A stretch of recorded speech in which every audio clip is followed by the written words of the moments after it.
There is a paradox hidden within the human psyche, a truth that most people spend their lives running away from. It is this: you will inevitably become the very thing you despise in yourself. What you refuse to accept, what you push away into the darkness of your unconscious, does not disappear. It waits, it grows, and in time it returns to claim you, for the psyche is not divided without consequence.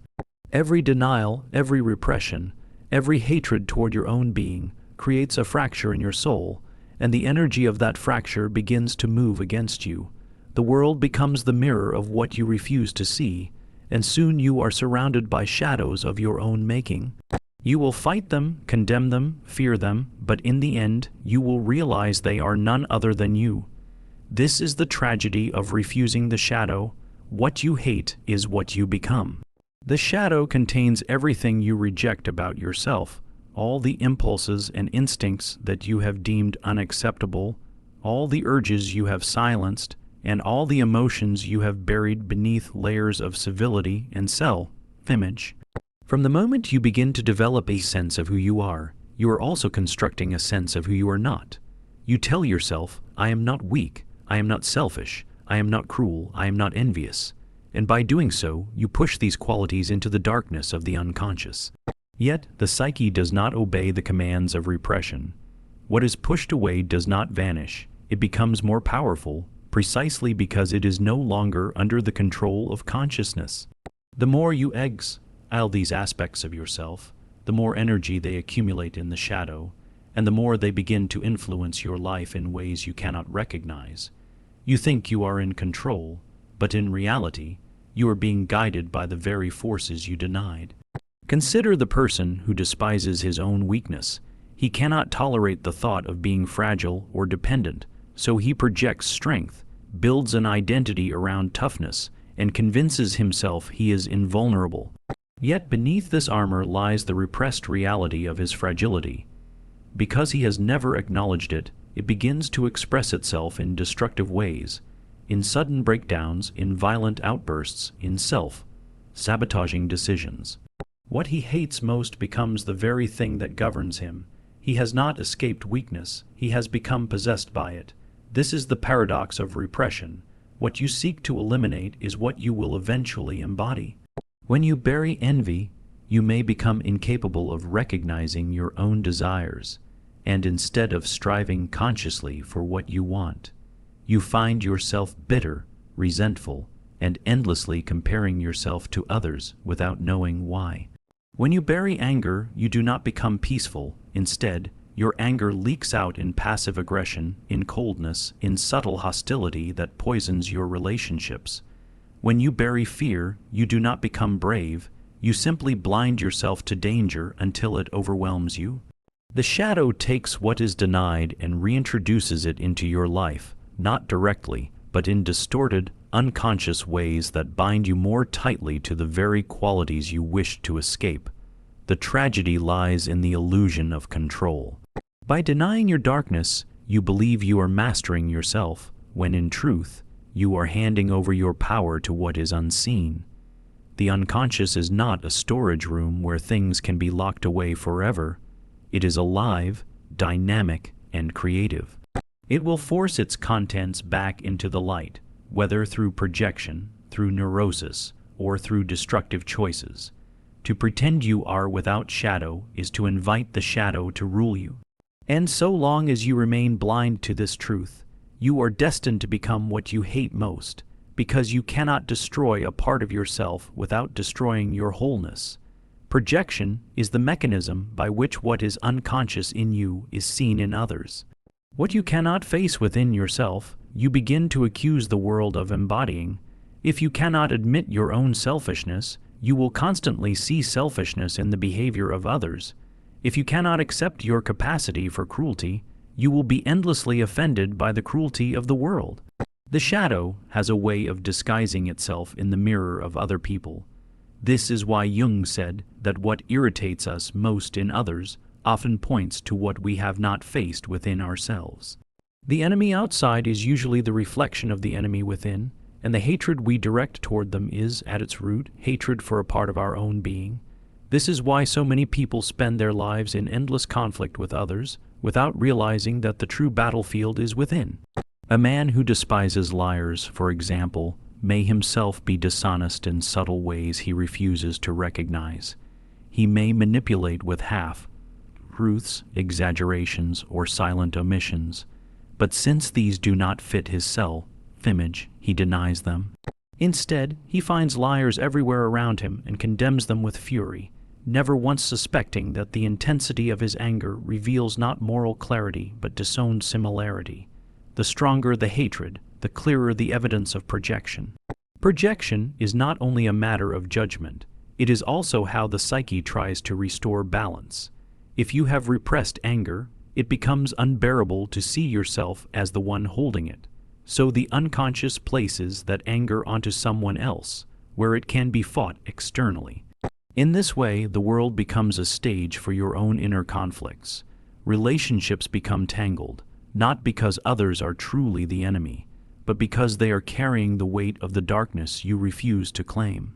The shadow does not vanish by denial, it finds hosts, attaches itself to others, and blinds you to your own reflection. The danger of this is that projection keeps you in a cycle of blindness. By making the other the container of your shadow, you are forever prevented from seeing yourself. The more you hate, the more you project, and the more you project, the less you understand your own role in the conflict. This is why many people live in constant dissatisfaction, perpetually at war with the world, and yet never able to resolve the turmoil, because the turmoil is not outside but within. Projection ensures that the shadow remains hidden, and hidden, it rules with greater strength. To see through projection is one of the hardest tasks of self-awareness, because it demands humility. It requires the courage to admit that what disturbs you in another person may, in some form, live in you. It asks you to take responsibility for the darkness you have displaced, to draw it back from the world and integrate it into your being. Only then does the cycle of unconscious repetition begin to break. When you refuse to acknowledge your shadow, it does not simply vanish. It begins to seep into your behavior in disguised and destructive ways. The unconscious does not remain silent forever. It finds expression through slips of the tongue, sudden bursts of anger, acts of sabotage, and decisions that undermine your own well-being. What you push down eventually pushes back. This is why Jung warned that what you repress becomes fate. The more you try to deny those darker impulses, the more they shape the circumstances of your life without your awareness. You may think you are in control, but in truth, you are being directed by forces you refuse to see. Consider the person who suppresses envy, convincing themselves that they are above comparison and competition. That envy, unacknowledged, festers in the unconscious and surfaces as bitterness, passive-aggressive remarks, or even a secret delight when others fail. Another may suppress aggression, wanting to appear kind and harmless, but that aggression does not disappear. It leaks out in resentment, in silent withdrawal, or in sudden explosions that seem out of character. The shadow always finds a way to break through the surface, but when it does so destructively because it has been denied the chance to be understood and integrated. Unacknowledged shadow material also attracts chaos into life. It pulls you into relationships and situations that mirror the very qualities you most fear or despise. This is why people who repress their own darkness often end up surrounded by it in others, as if the unconscious is forcing them to confront what they avoid. A person who denies their capacity for manipulation, for instance, may continually fall into the hands of manipulators. Another who refuses to admit their own selfishness may constantly complain about being used or neglected. Life arranges itself to expose the hidden truth, but if you refuse to recognize it, you will experience it only as suffering and betrayal. The unacknowledged shadow also breeds inner division. You present one version of yourself to the world, carefully constructed and acceptable, while another part of you lives in secrecy, shame, or denial. This split consumes energy. It leads to anxiety, exhaustion, and a sense of inauthenticity. You feel as though you are wearing a mask, but beneath it lurks something restless and alive, demanding attention. The more you deny it, the more it corrodes your integrity, until you no longer know who you truly are. To repress the shadow is to hand it power over your life. It dictates your reactions, sabotages your goals, and poisons your relationships, all while you remain convinced that the problem lies outside of you. The irony is that in the effort to appear good, pure, or above human flaws, you become enslaved to the very darkness you seek to avoid. What is ignored grows in strength, and what is hidden shapes destiny. To escape this destructive cycle, one must summon the courage to see what has long been denied. Only then does the shadow lose its grip. When you refuse to face your shadow, projection becomes your primary defense mechanism. Instead of recognizing the darkness within yourself, you unconsciously place it onto others, blaming them for qualities, motives, and flaws that are in fact your own. This is why you may find yourself despising someone without a clear reason, feeling an irrational hatred or contempt that goes beyond what their actions justify. The truth is, you are not simply seeing them, you are seeing yourself reflected in them. The traits you cannot accept in your own being are the very ones you notice most sharply in the people around you. This is one of the most dangerous consequences of ignoring your shadow, for it distorts your perception of reality. You no longer engage with others as they are, but as carriers of your unacknowledged darkness. You judge, condemn, or envy them, all the while remaining blind to the fact that these judgments are mirrors of your own soul. If you detest arrogance, cruelty, or weakness in others, look closely. You may discover that you harbor these very tendencies within yourself, but since you cannot admit them, you cast them outward. Jung described this as the shadow projection, and it is at the root of much conflict in human relationships. Nations, communities, even families often fall into destructive cycles of blame and hatred because individuals are projecting their own shadows onto one another. What is unresolved inside becomes a battle outside. The wars we wage against others are often wars we refuse to fight within. In personal life, this mechanism ruins intimacy. When you project, you fail to truly see the person before you. Instead, you see only the distorted reflection of yourself. This can lead to endless misunderstandings, fights, and alienation. A partner may accuse the other of being controlling, when in truth it is their own unacknowledged desire for control that drives the conflict. A friend may despise another's selfishness, blind to their own hidden self-centeredness. In every case, projection preserves the ego's illusion of innocence, but at the cost of truth and authentic connection. The danger of projection lies not only in relationships, but also in the way it blinds you to your own growth. By believing that your flaws exist only in others, you deny yourself the opportunity to confront and integrate them.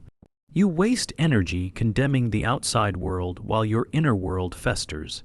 The shadow then remains in control, dictating your actions from the depths, while you remain convinced of your own righteousness. To ignore the shadow is, therefore, to live in illusion. It is to remain trapped in a hall of mirrors, unable to see reality clearly. And yet, the hatred, jealousy, and resentment you feel toward others are not meaningless. They are signposts pointing back to what is unhealed within yourself.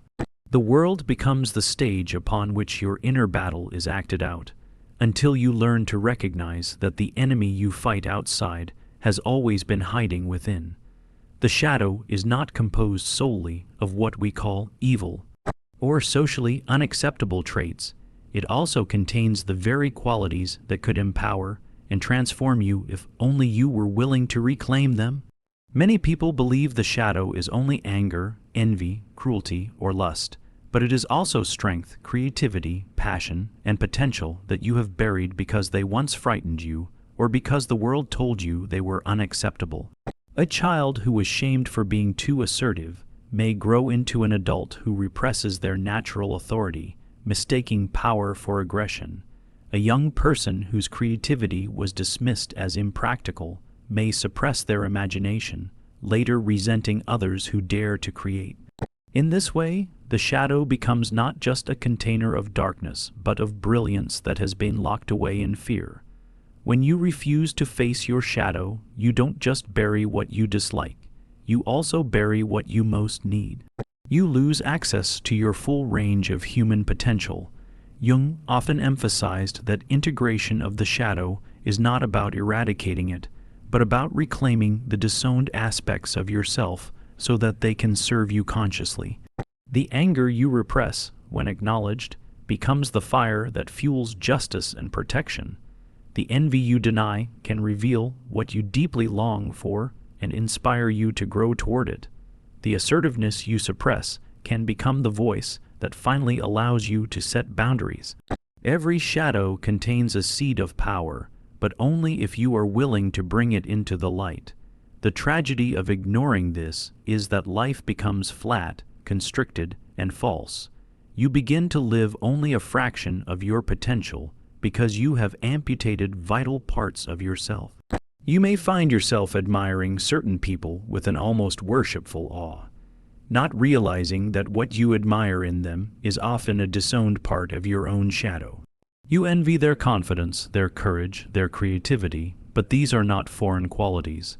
They are hidden inside you, waiting to be reclaimed. To integrate the shadow is to recognize that what you project outward as envy or admiration is often your own latent possibility. But until you accept this truth, you will live as a half, being afraid of yourself, chained to an image of goodness that starves your soul. You will repress your power in the name of virtue, only to watch it emerge destructively in ways you cannot control. The energy that could have created, healed, or led others will instead turn against you, manifesting as depression, anxiety, or a sense of meaninglessness. To face the shadow is to unlock this reservoir of energy and restore it to your conscious life. It is to stop pretending you are small, weak, or incapable, and to admit that what you fear in yourself may actually be the very source of your transformation. In reclaiming the shadow, you do not become something else. You become whole. The longer you ignore your shadow, the more it begins to leak into your relationships, your choices, and the way you see the world. This is because the psyche does not allow anything to remain buried forever. What is repressed will always return, but in distorted and destructive forms. The anger you refuse to own turns into passive aggression, sarcastic remarks, or explosive outbursts that shock even you. The insecurity you deny in yourself becomes contempt for others, so you criticize, belittle, or secretly resent them for the very traits you cannot accept within your own being. In this way, your shadow does not simply disappear, it takes over the steering wheel of your life when you are not looking. Jung warned that projection is the most common way the shadow emerges. When you cannot admit something about yourself, you project it outward onto the people around you. You call others selfish, arrogant, or weak, all the while denying those tendencies within yourself. This process creates conflict and division not only between people, but within entire societies. A culture that denies its shadow becomes obsessed with fighting external enemies, scapegoating others for the darkness it cannot acknowledge in its own collective psyche.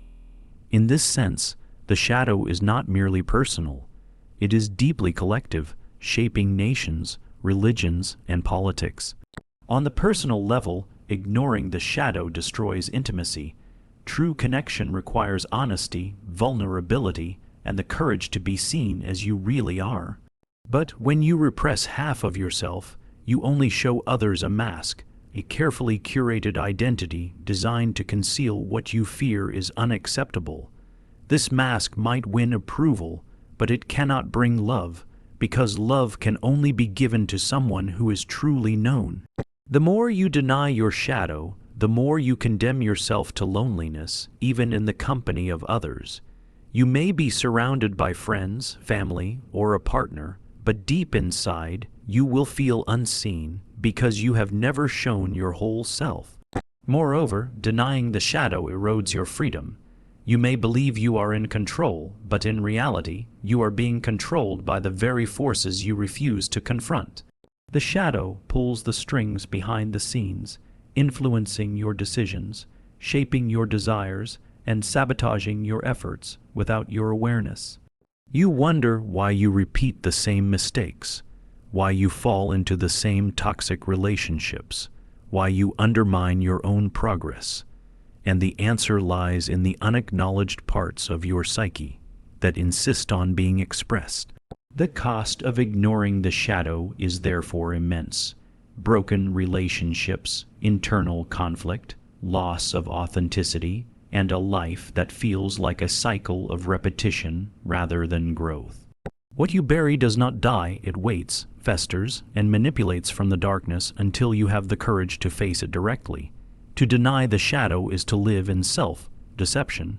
To acknowledge it is to begin walking the path toward wholeness. Transformation begins the moment you stop running from the shadow and instead invite it into conscious dialogue. To master your shadow is not to eliminate it, for it is not an enemy to be destroyed, but a part of you that longs to be integrated. Within its darkness lies creativity, strength, and authenticity. But these qualities are inaccessible so long as you view them through the lens of fear and shame.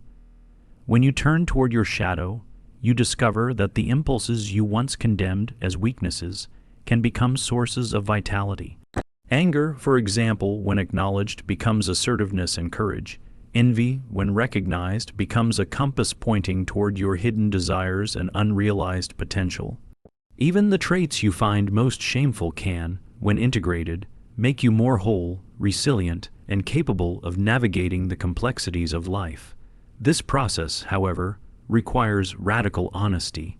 You must strip away the mask you show to others and confront the reality of what you are, not what you wish to appear as. This is no small task, because the ego resists change. It clings to the illusion of purity, goodness, and control.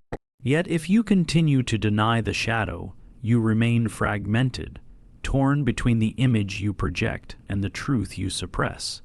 To integrate the shadow is to collapse this division, to live in such a way that what is within you no longer contradicts what is expressed outwardly. The reward for this courage is liberation. When you integrate the shadow, you no longer live in fear of being exposed, nor do you feel compelled to project your darkness onto others. You begin to act from authenticity, which is the foundation of genuine power. Others sense this wholeness. They may not always like it, but they respect it, because it is rare in a world full of masks and pretense. Most importantly, you respect yourself, because you are no longer at war with what you are. Jung described this as individuation, the process of becoming a complete human being. Individuation is not about becoming perfect, but about becoming whole, bringing light and shadow into harmony. It is the journey of self-mastery, where you reclaim the parts of yourself you once abandoned, and, in doing so, unlock a deeper sense of freedom. You are no longer enslaved by unconscious forces, no longer doomed to repeat the same destructive patterns. Instead, you become the author of your own life, grounded in the full spectrum of your being.